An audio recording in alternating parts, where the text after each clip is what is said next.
Johnny loved his job. He worked at the grocery store, and he enjoyed working with people. He already knew most of the customers by name, and they all loved him for his helpful, friendly attitude. Unfortunately, his boss, Mr. Tyrell, was less impressed. He was a sour, harsh man, and for him, only one thing counted: money. One day, Johnny's kindness set him off, and Mr. Tyrell reacted.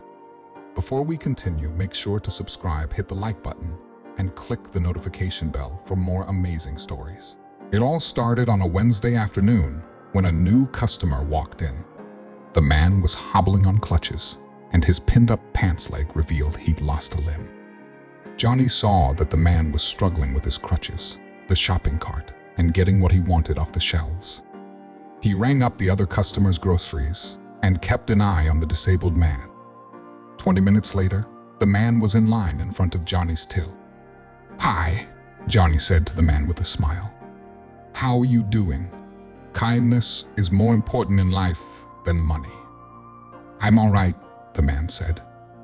Johnny nodded at the man's crutches and asked. "Yes," the man said. "Middle East. I have a prosthetic, but my stump is ulcerated, so I need to use these crutches for a couple of months." "Man," Johnny winced. "That's tough."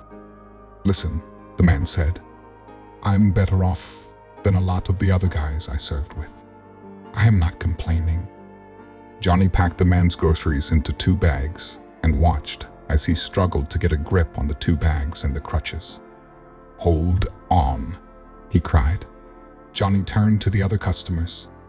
"Would you wait a few minutes, please?" Johnny grabbed the man's shopping bags and followed him into the parking lot. There, Johnny placed the man's shopping in his trunk and said his goodbyes.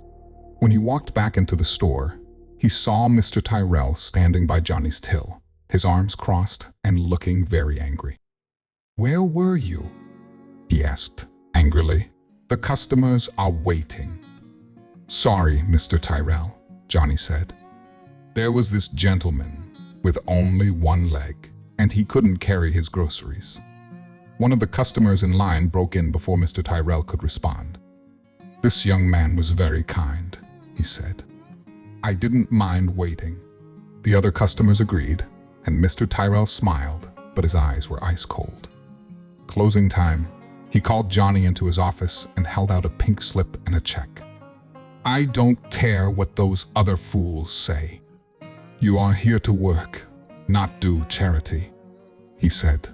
"Every moment you're away from your work costs me money. Making money is what life is all about. Do you understand? I've had enough of your rubbish. You're fired." Johnny looked at Mr. Tyrell's angry face and knew there was no point in arguing. He took his check and he walked out. He had to start looking for a job straight away. His mom depended on him. The next morning at 7 a.m., Johnny was at the bus stop, waiting to go into town to look for work. A car pulled up, and a friendly voice greeted him. "Hey there, do you need a ride to the store?" It was the man from the day before. "Hi," Johnny said. "I'm not going to the store. I don't work there anymore." The man looked surprised. "Why not?" he asked. Johnny blushed and explained. "Mr. Tyrell said I was away from the till for too long. He fired me." The man looked upset. "That was because of me," he cried. "Get in the car. I'll take you wherever you want to go." "I'm going downtown to look for work," Johnny said. "Are you?" the man said. "So apart from working in a grocery store, what else can you do?" Johnny looked embarrassed. "My mom says about the only thing I do well is play video games," he confessed. "Really?" the man said. He looked interested. "What do you play, and what are your scores?" To Johnny's surprise, the man knew a lot about video games and seemed pretty impressed by Johnny's opinion and ideas about gaming. "Would you like to work for me?" the man asked. "For you?" asked Johnny. Doing what? I want you to tell my games developer some of those ideas you shared with me, the man said. I own a company that creates games. I think you'll fit right in. A week later, Johnny started working at the man's company, and he loved it.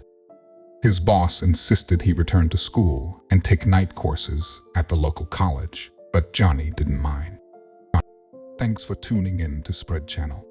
Until next time, keep your imagination soaring.